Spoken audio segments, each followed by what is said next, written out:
दोस्तों नमस्कार, मैं हूं आलोक पाठक और आप देख रहे हैं खबर दस्तक।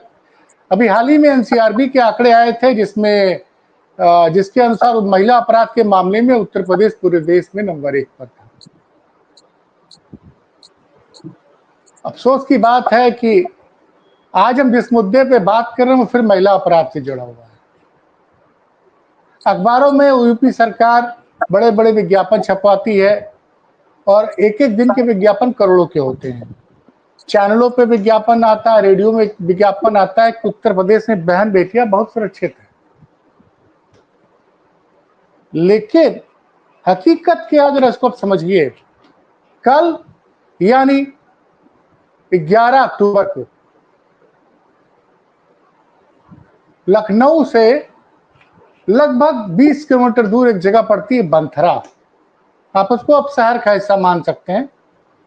बंथरा से मोहान रोड पे एक 11वीं की छात्रा अपने मित्र के साथ एक बाग में टहल रही थी। उसको अपनी बहन के यहाँ जाना था और समय था दिन के 12 बजे।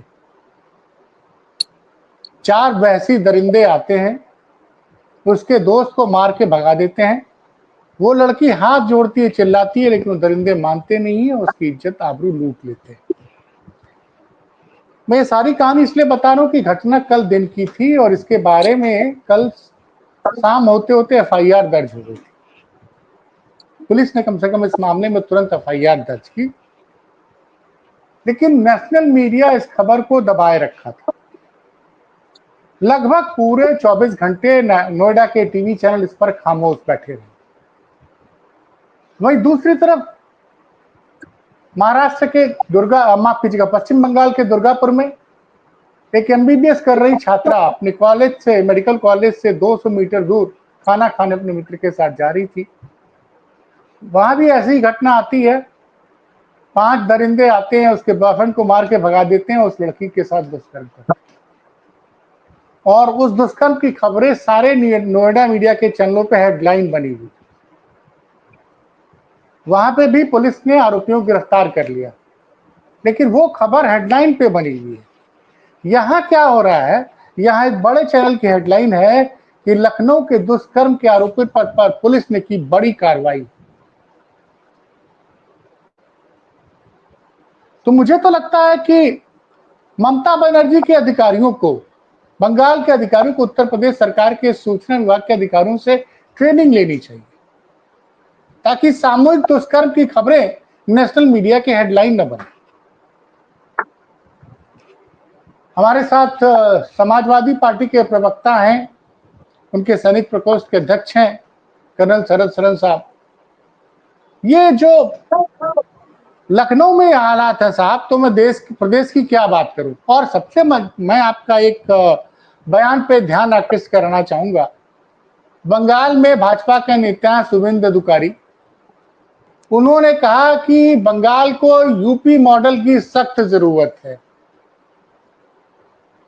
तो यूपी मॉडल ये है बंगाल का। शुभेंदु अधिकारी को बताना चाहिए कि लखनऊ में दिन दहाड़े, रात के समय नहीं, दिन दहाड़े एक छात्रा के साथ सामूहिक दुष्कर्म हो जाता है। क्या इसी मॉडल की बात कर रहे थे क्या शुभेंदु अधिकारी वहां पे? पाठक जी, सबसे पहले तो आपके सभी दर्शकों को, प्रबुद्ध दर्शकों को और आपको मेरा नमस्कार, जय हिंद। जो आपने ये मुद्दा उठाया है, ये बहुत मार्मिक मुद्दा है और समाज के लिए आजकल खास तौर से बहुत ज़्यादा ज़रूरी चर्चा की बात हुई है। कानून व्यवस्था पे इस समय जगह जगह सवाल उठ रहे हैं। आपने लेकिन जो लॉ के स्टूडेंट्स हैं, जो पुराने वकील हैं, जुडिशरी के लोग हैं, उनको इतने लंबे पत्रकारिता के दौर में बहुत बार ये बोलते सुना होगा कि जब आप कानून की पहली 1-2 क्लासेस में जाते हैं, तो जो उनके प्रोफेसर्स हैं, वो सभी कानून के नए विद्यार्थियों को बोलते हैं कि न्याय व्यवस्था में एक बहुत मजबूत पहलू ये, न्याय को दिखना भी चाहिए कि न्यायपूर्ण तरीके से इस पे फैसला हुआ है। अब आप उसी परिप्रेक्ष्य को उठा करके कानून व्यवस्था के साथ जोड़िए, क्योंकि कहीं ना कहीं कानून और न्याय का आपस में रिश्ता है। कानून न्यायपालिका के सामने ले जा करके वादी प्रतिवादी को खड़ा करता है, उसके बाद न्याय होता है। अब आप कल्पना कीजिए कि जो कानून व्यवस्था जिनकी जिम्मेवारी है, अगर वो ये देखने लगे कि बंगाल में अगर किसी के साथ कुछ गलत घटना हुई है तो वो देश के लिए आपदा है, लेकिन अगर उत्तर प्रदेश में, वो भी उत्तर प्रदेश की राजधानी में कोई घटना होती है किसी महिला के साथ या नाबालिग के साथ, तो उसको दबाना है, मीडिया से गायब करना है, क्योंकि सरकार की इसमें बदनामी होगी। तो यकीन मानिए, अगर हम इस व्यवस्था से चलेंगे तो कम से कम समाज में कानून व्यवस्था का, शासन प्रशासन का इकबाल सबसे ज्यादा हानि उठाएगा। ये पहली चीज। दूसरी बात, कानून क्या करता है? अपराधी को सामने लेके आता है ताकि न्याय हो, लेकिन क्या समाज का जो जरूरतें हैं इतने से पूरी हो जाएंगी? जितना हम समझते हैं इस छोटी उम्र में कि कानून का इकबाल इतना मजबूत होना चाहिए कि उस क्षेत्र में अपराध की प्रतिशत बहुत कम हो जाए, या आइडियल तो सिचुएशन ये होगी कि अपराध बिल्कुल निम्न स्तर पे आ जाएं। लेकिन उसका तरीका क्या है?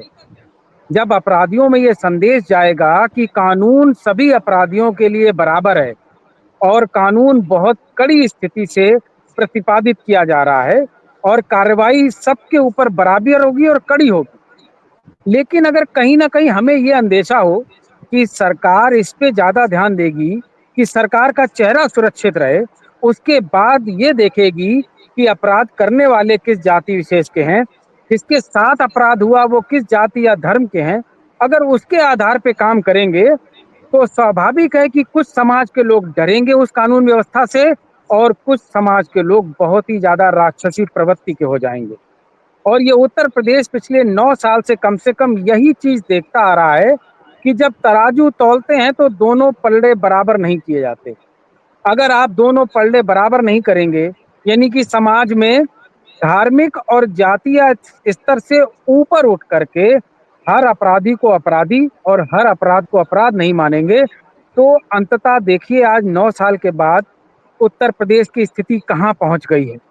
आप लगातार देख रहे हैं कि राजधानी के क्षेत्र में खास तौर से दबे कुचले समाज को दिन दहाड़े लोग अपमानित कर रहे हैं, पीट रहे हैं, लोगों के साथ, महिलाओं के साथ शोषण हो रहा है, राजधानी के क्षेत्र में दिन दहाड़े हत्याएं हो रही हैं।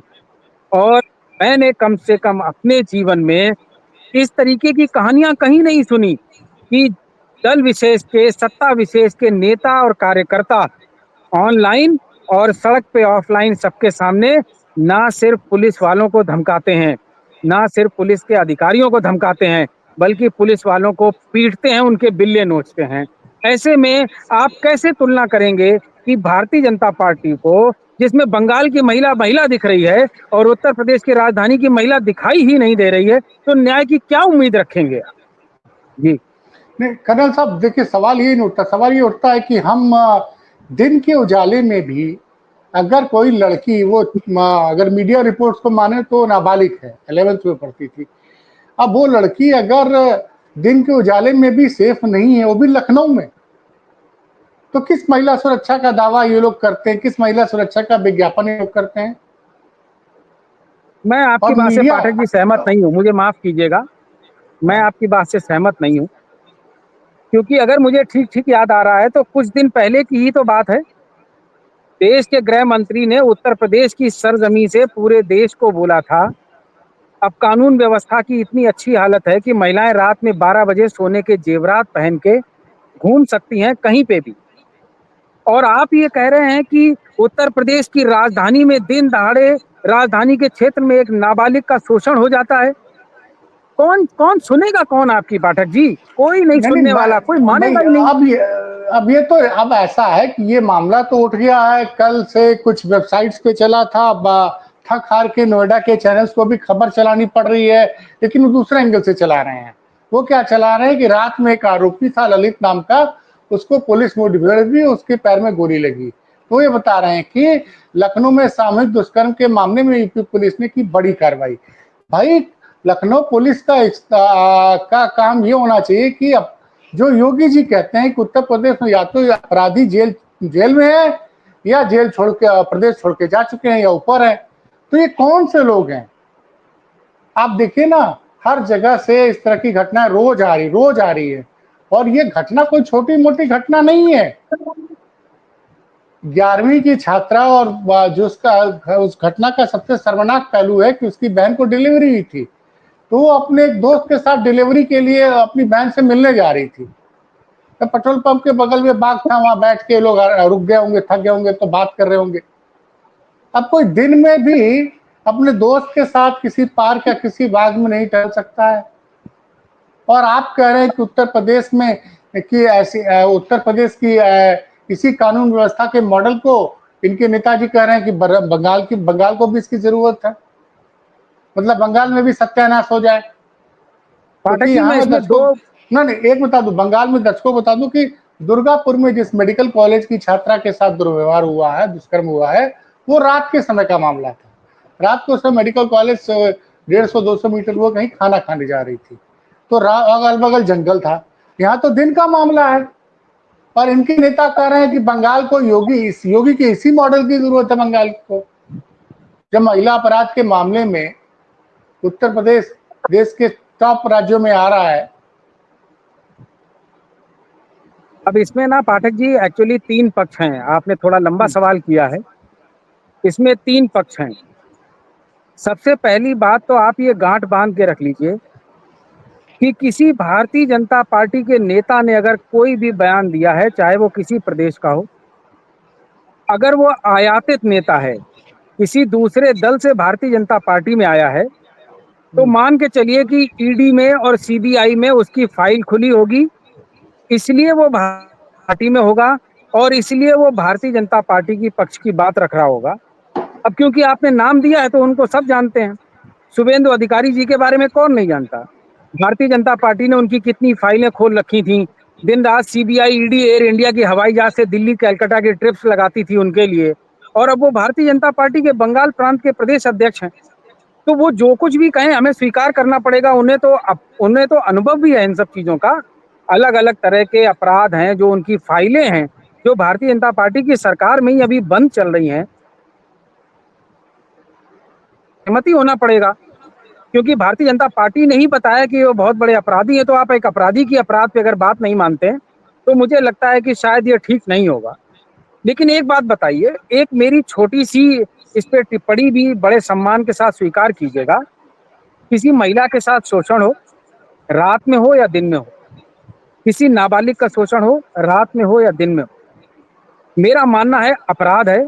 और ऐसा अपराध मुझे लगता है किसी के तिरस्कार और अपमान का इस धरा पे इससे बड़ा अपराध नहीं हो सकता। मैं किसी की लेकिन हत्या या और दंगों से तुलना नहीं कर रहा हूं, नहीं नहीं, लेकिन एक शरद नारी शरद, की अस्मिता से ज्यादा बड़ा अपराध कुछ नहीं हो सकता।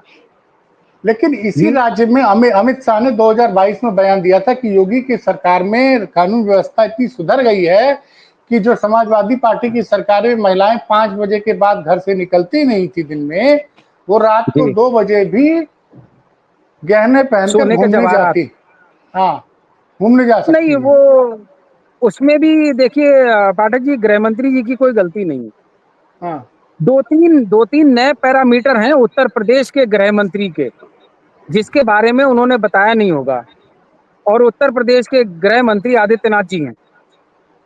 आपने जैसे ही बोला कि किसी अपराधी को शायद टांग में गोली लगी, तो आपने देखा होगा कि बच्चों के आजकल एग्जाम्स होते हैं, मल्टीपल ऑप्शन क्वेश्चंस पूछे जाते हैं। तो जैसे ही आप बोलते हैं कि अपराधी के टांग में गोली लगी है, तो 2-3 चीजें 25 करोड़ उत्तर प्रदेश की जनता जानती है।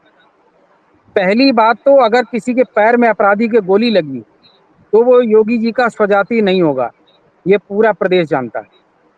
दूसरी बात, अगर सुरक्षित गिरफ्तार करके उसको ले जाया जाता है, वो भी तब जब चारों तरफ पे महिमा मंडल और पूरा भूमंडल मीडिया पे छाया हुआ है कि इससे सरकार पे दबाव है, और 2-3 अपराधी मुस्कुराते हुए पुलिस वालों के साथ थाने में लाए जाते हैं, तो मान के चलिए कि ये योगी जी के स्वजाति वाले हैं। इसलिए ना इनका फुल इनकाउंटर हुआ है, ना इनका हाफ इनकाउंटर हुआ है। तो 3 चीजें तो उत्तर प्रदेश की जनता आप जानती है कि फुल इनकाउंटर किनका होता है, हाफ इनकाउंटर किनका होता है और मुस्कुराते हुए थाने में कौन लाए जाते हैं।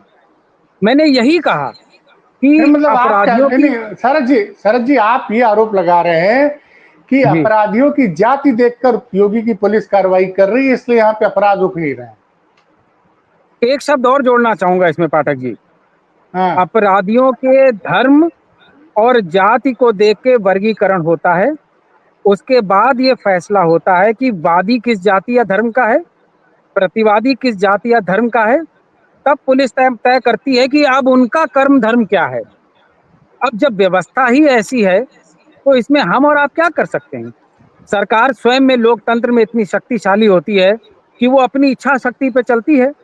अब उनकी इच्छा ही इस तरीके की है तो हम और आप क्या कर सकते हैं। हम और आप तो अपनी जाति भी नहीं बदल सकते, धर्म भी नहीं बदल सकते। तो जो है जैसा है वैसा रहेगा। हम लोग तो नहीं लगातार नहीं इस बात को कहते आ रहे हैं ना। जी, नहीं नहीं, एक एक अभी एक रायबरेली में एक मंद बुद्धि के वाल्मीकि समाज के एक आदमी की जान ले ली थी भीड़ ने। जी, जी। विपक्ष के नेता उसके घर गए, अजय राय उनसे घर गए, मिल के आए। मेरी जानकारी में तो नहीं लेकिन जा पाए हैं जो मैंने सुना है। नहीं नहीं, मेरे हिसाब से कुछ लोग गए थे। जी, लेकिन कल आपकी पार्टी के एक विधायक तो जो अब आजकल सब भाजपाई हो गए हैं, मनोज पांडे, ऊंचाहार के विधायक, वो जिसने अपने पति को खोया उसको लेके चले गए मुख्यमंत्री के यहाँ। भाई जिस जो पीड़ित है उसके घर तो मुख्यमंत्री को जाना चाहिए ना, कि पीड़ित को ही लेके चले आएंगे जिसने अपने पति को खोया है। और आपके नेता ने एक और आरोप लगाया अखिलेश यादव से थोड़ी देर पहले लोहिया जयंती के लोहिया जी के जन्मदिन के अवसर, जयंती के अवसर पर, कि मुख्यमंत्री जी सफेद रंग की टेबल पे बैठकर झूठी झूठी बातें करते हैं। आपने उस और टेबल को ध्यान से देखा है पाठक जी कभी? हाँ, नहीं अलग मैं अलग तो देख रहा फोटोज हूँ, में मैं तो कल की फोटो भी देख रहा हूँ जो मुख्यमंत्री कार्यालय आपने द्वारा उस शेयर की गई। आपने उस आपने पाठक जी उस टेबल पे ध्यान से देखा है कि क्या क्या रखा हुआ है उसके ऊपर? नहीं नहीं, वो तो मैं उसको जो रखा हुआ मैं बताना नहीं चाहता हूँ, उसमें तमाम चीजें रखी हैं, योगी है तो स्वाभाविक का क्या रखा होगा। मैंने जो अब देखा है, मुझे करेक्ट कीजिएगा अगर मैंने गलत देखा है तो। हम्म, मैंने मनुस्मृति की किताब रखी हुई देखी है और अरे मैंने उस टेबल पे संविधान की किताब नहीं देखी है। क्या मैं सही हूँ? सर ये मैं मैं नहीं बता आपसे सकता। क्या कहने का प्रयास कर रहा हूँ वो समझिए। भारतीय जनता पार्टी की और संघ की जो लंबे दौर में जो तैयारी है उसमें संविधान की व्यवस्था नहीं है पाठक जी, उसमें सेंगोल की व्यवस्था है। सेंगोल मैं इसलिए कह रहा हूँ क्योंकि पढ़ी लिखी भाषा में उसको सेंगोल कह रहे हैं। गांव देहात में जिसने भी देखा है उसको डंडा बोल रहे हैं। कोई लाठी बोल रहा है, कोई डंडा बोल रहा है। तो जो इसमें व्यवस्था है पाठक जी, उसके बारे में थोड़ा अध्ययन कीजिए तो आपको जानकारी मिलेगी। संवैधानिक अधिकार सभी नागरिकों के समान है। कोई राजा हो या रंक हो, सबको एक वोट का अधिकार है। ना किसी का डेढ़ है और ना किसी का पौन है। लेकिन आप ये कौन सी व्यवस्थाओं की कल्पना कर रहे हैं। हम लोग तो लगातार लोकतंत्र और संविधान को बचाने की लड़ाई लड़ रहे हैं पाठक जी। हमारी दुविधा, हमारे प्राण, हमारी सांस बचाने की बाद में है। हम लोग जानते हैं कि लोकतंत्र और संविधान नहीं रहेगा तो जो कानून व्यवस्था भी जाति धर्म देख के कार्रवाई करती है वो माइक से अनाउंस भी करने लगेगी यही बात कि फलाने जाति वाले इधर खड़े हो जाओ, फलाने जाति वाले इधर खड़े हो जाओ। और वर्गीकरण करके अपराध का उसका फैसला होने लगेगा। हमारा जो चुनौतियां हैं, जो हमारी लड़ाई है वो बहुत गंभीर है।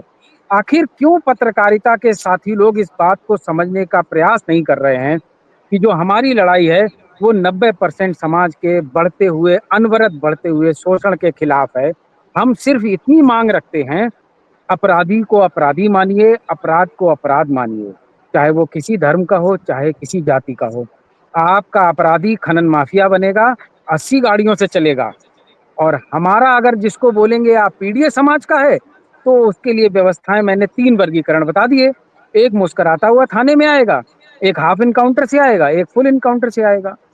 अब आप बताइए, इस तरीके से रायबरेली में उस साथी को मारा गया है पाठक जी। इतनी भयावह वीडियो आपने 2-4 साल में नहीं देखा होगा। कि जांघों पे लगातार 2 लोग लाठियां मार रहे हैं और पीछे से आवाज आ रही है कि मैं थक गया हूं, अब तुम मारो। और जिसको मार रहे हैं वो करा नहीं रहा है, वो चिल्ला नहीं रहा है, उसकी आंख में आंसू नहीं आ रहे। मतलब पूरा शरीर इतना सुन्न कर दिया है कि उसको दर्द एहसास तक नहीं हो रहा है। क्या आप कल्पना कर सकते हैं कि सीजेआई अगर सवर्ण वर्ग के होते तो उनके ऊपर कोई जूता फेंकने की हिम्मत कर पाता? जिनकी जिम्मेवारी है न्यायपालिका के सर्वे सर्वा हैं, 142 करोड़ जनमानस को न्याय देने की जिनकी जिम्मेवारी है, उनके ऊपर जूता चला दिया गया। और आप अच्छी तरह से जानते हैं पाठक जी, हम स्वीकार करें ना करें, अगर वो दलित समाज के नहीं होते तो शायद ये हाल नहीं होता। और यही नहीं, यहाँ रुका नहीं है पाठक जी, यहाँ से शुरुआत हुई। जब ये घटना हुई, उसके बाद पूरे हिंदुस्तान में संघ और भारतीय जनता पार्टी की ट्रोल आर्मी, चाहे व्हाट्सएप हो, चाहे फेसबुक हो, चाहे सोशल मीडिया के अन्य एक्स जैसे या यूट्यूब जैसे पटल हो, हर जगह किस तरीके से हजारों और लाखों की संख्या में बयान आए हैं कि अगर हमारे ईश्वर पे, सनातन पे प्रश्न उठेगा तो यही होगा। और कितने प्रबुद्ध लोगों ने बोला है कि ईश्वर पे कमेंट किया है तो बिल्कुल ठीक हुआ है। तो हमारी न्याय व्यवस्था में ये एक नया चैप्टर जोड़ा है, उसको भी तो जोड़ दीजिए कि अगर न्यायालय में न्यायाधिकारी का या माय लॉर्ड का अगर हमको कोई बात पसंद नहीं आएगी तो उसकी सजा तो जनमानस वहीं के वहीं जूता फेंक के देगा। कम से कम उसको कानून में एक कॉन्स्टिट्यूशनल अमेंडमेंट के साथ तो पेश करवा दीजिए। मैं आपको जो प्रतीकात्मक तौर पे उदाहरण दे रहा हूं कि चीफ जस्टिस ऑफ इंडिया सुरक्षित नहीं है इस देश में, तो जब हम कह रहे हैं कि लोकतंत्र और संविधान पे खतरा है, तो आप दिन में बिटिया के ऊपर हुए हमले का सवाल उठा रहे हैं। ये शुरुआत है पाठक जी, इसके बाद स्थितियां अनवरत लगातार बिगड़ेंगी और जो पीडीए का समाज है उसको बताया जाएगा कि हम तुमको जब मनुष्य ही नहीं मानते तो तुम मनुष्य के अधिकार क्यों मांगते हो। जी। चलिए सर, आपने मतलब बड़ी मजबूती से अपना पक्ष रखा, लेकिन सवाल फिर वही उठता है कि बाकी कोई पूछे ना पूछे, मेरा सवाल योगी जी आपसे है कि कैसे आप मंचों से दावे करते हैं कि उत्तर प्रदेश पे बहन बेटियां सुरक्षित हैं। ये दावा करने के पहले आप जरा आत्मचिंतन किया कीजिए कि हो क्या रहा है। खबर कभी उन्नाव से आती है, कभी लखनऊ से आती है, कभी बनारस से आती है, कभी 3 साल की बच्ची के बारे में खबर होती है, कभी 17 साल की बच्ची के बारे में खबर होती है, कभी 65, 70, 80 साल की महिला के बारे में होती है। महिलाओं के प्रति अपराध रुक नहीं रहा है और आपके भाषणों में सिर्फ झूठे दावे होते हैं। उत्तर प्रदेश के पूर्व मुख्यमंत्री को कहते हैं कि आप सफेद रंग की टेबल पर बैठकर झूठी बातें करते हैं। फिलहाल ऐसे दावे करना बंद कीजिए और दोषी अधिकारियों पर कड़ी कार्रवाई करिए। शरण जी, आप हमसे जुड़े जी, इसके लिए बहुत बहुत धन्यवाद। बहुत बहुत धन्यवाद पाठक जी, बहुत बहुत धन्यवाद। जय हिंद।